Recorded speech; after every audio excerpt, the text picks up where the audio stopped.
Pinimok ni Senate Pro Tempore Panfilo Ping Lacson si Batangas Congressman Leandro Leviste na linawin ng listahan ng mga mambabatas na sangkot sa insertion ng budget. Samantala, posibleng magpasko sa Senado ang kontratistang si Curly Discaya at iba pang DPWH engineers na hinihinalang sangkot sa flood control scandal. Si Luisa Erispe sa detalye. Pinalilinaw ni Senate President Pro Tempore Panfilo Lacson kay Congressman Leandro Leviste ang listahan na umano'y iniwan ni dating DPWH Yusek Maria Catalina Cabral. Laman ang mga pangalang sangkot sa insertion sa budget. Ayon kay Lacson, naniniwala siya na hindi kasama rito ang mga senador sa 20th Congress, bagkus ang mga nasa 19th Congress lang.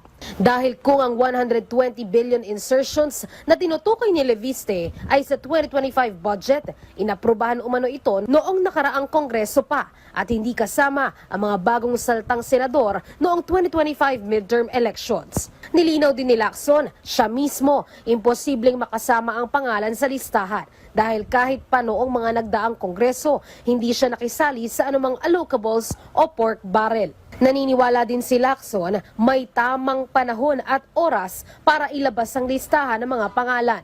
Maaaring hindi pa ngayon dahil nagluluksa pa ang pamilya ni Cabral sa kanyang pagkamatay. Pero pinuri niya pa rin si Leviste sa pagsisikap nito na ma-secure ang mga dokumento na posibleng iniwan ni Cabral.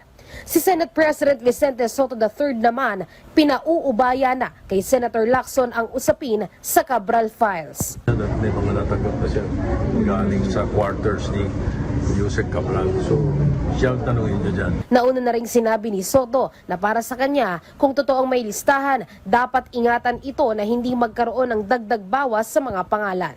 Samantala, naniniwala naman si Lacson na dapat magpasko pa rin sa kulungan ang mga nakakulong sa Senado hinggil sa flood control projects.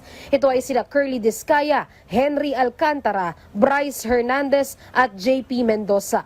Na-cite in contempt sila ng Blue Ribbon Committee nitong mga nagdaang buwan. Ani Lacson, walang ibang dahilan kundi security reasons. Baka kasi makatakas pa ang mga ito habang walang warrant of arrest kung papalayain ngayong Pasko.